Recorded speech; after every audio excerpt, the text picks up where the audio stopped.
Hello everybody and welcome. As the title infers, is investing in Pokemon dead?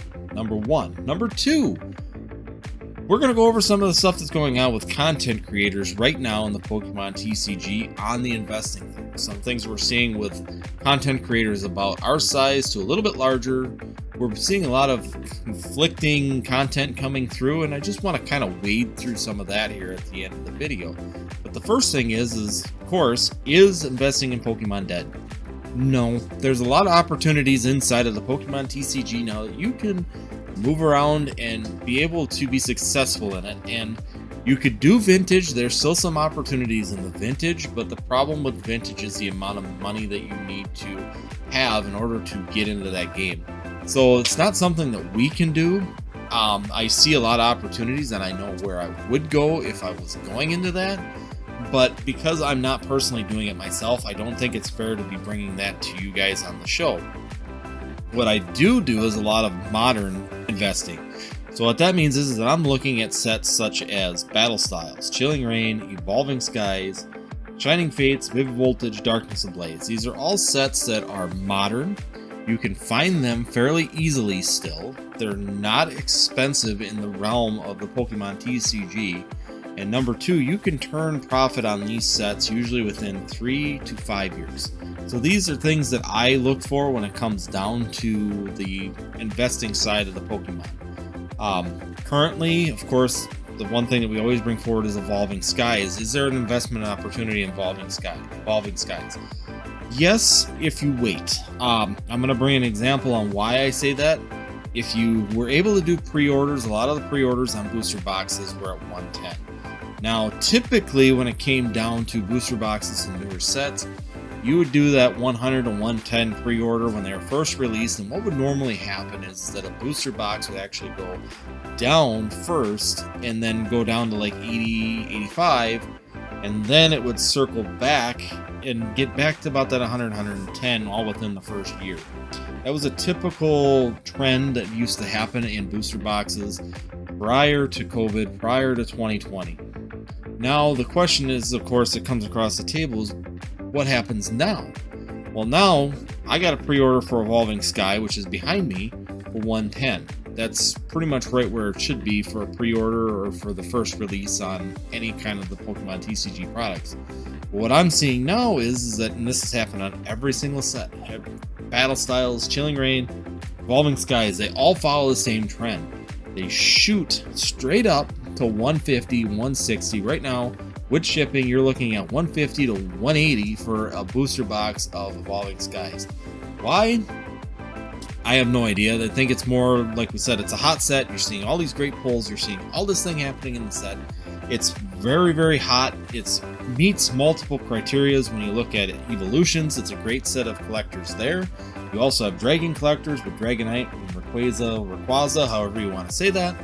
And these opportunities are huge for these guys, and you're getting them involved. They're purchasing. Once again, they're afraid of missing out on what's going to happen, and I'll put that up above right over here. The last video we did with the FOMO, which is the fear of missing out. That's a big thing that happens to a lot of collectors, is they purchase things at really high pricing because they're afraid that they're going to miss out on the great pull, the huge takeoff on this set, and everything going great on it. And the fact of the matter is that we look at this as an investing side or even as a collecting side. If you wait until the second wave, so wave 2 is going to come out, and it always typically comes out 4 to 6 weeks after the first release date. So pull out your calendars and let's look at what's going to be there in 4 to 6 weeks. Celebrations is going to hit right at that point. It was the same thing with EV Heroes. It was the same thing with Towering Perfection and Blue Sky in Japan. They were super high sets, super sought after. Prices went really high on these sets, and then their version of Celebrations came out, and they all kind of fell. And that's exactly what's going to happen here in the English version. They're going to fall into that Celebrations because they're so close on the releases. The people are going to want to allocate money to Celebrations. Evolving Skies will become available again, and the pricing will come down to a reasonable amount where you can actually get them at an invested price. Evolving Skies, even though I think this is going to be one of the hottest sets of this year, is still going to come back down to that $100 range. Booster boxes and the ETBs are going to come back down to that $35 range, just because of the time frame of celebrations in the second wave. Stores are going to get the second wave allocations, and they're going to want to get it out as soon as they can because they want to take the money and allocate it for celebrations. And then, of course, 4 weeks after celebrations is released, Fusion Strike is right behind it. So they're not going to want to have this Evolving Skies taking up shelf space, taking up their money, and they're going to push it out, and you're going to see these booster boxes come back. That's when, as an investor, you want to be ready to strike on this stuff. You'll be able to get it at a reasonable price. You'll be able to see the normal trends of the up-down movement. You'll see this product sit there and become $100, sit there for a year, and then all of a sudden it'll start going to 8 to 20% gains that we see year after year historically on all these different booster boxes. The only one that we always say has been a real problem on the historical side of things is XY Evolutions, because it was printed so heavy back in the day. They printed it more than they printed Battle Styles and Chilling Reign today by 2 to 3 times the amount.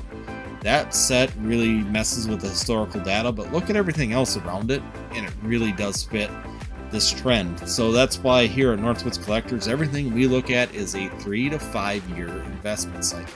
The other thing that we have coming up in 5 years, the 30-year anniversary of Pokemon. What has that done? Well, when we did Generations, we had a spike in 2016. The market kind of drops and cools off, and then what happened now? Another spike. This spike was amplified, I will say that, because of the media, COVID, people having spending money, scalping, and everything else really blew this one up. And then it kind of drops back down, and then historically again, you look at the scheduling.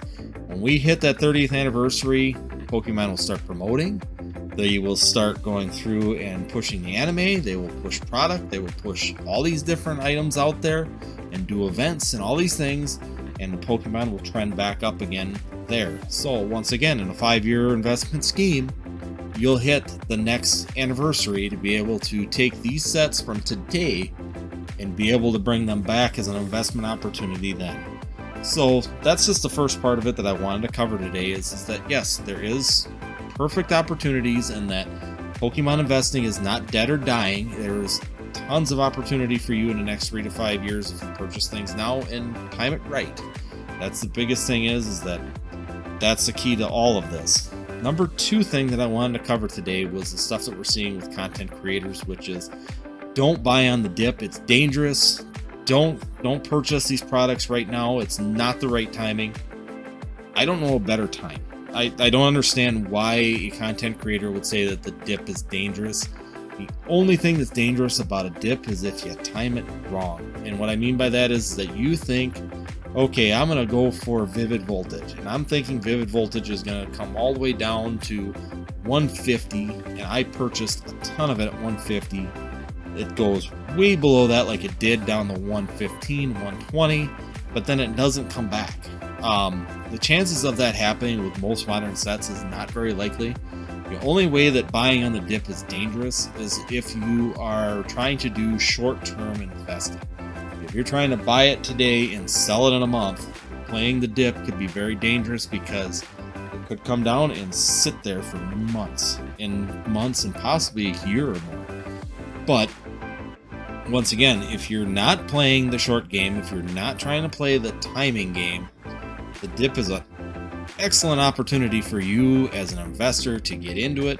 Any size investor, anybody around would be very, very good to jump at that point. Chilling Reign is now coming down to that dip. Check it out, guys. I mean, we got Chilling Reign booster boxes going for $100 now. I'm expecting, with the second wave rolling out pretty heavily right now, you might see them under $100. Again, look at jumping into those.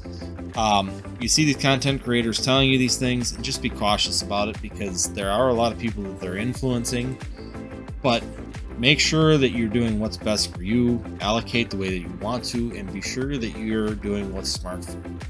But other than that, it's the stuff I wanted to cover with you.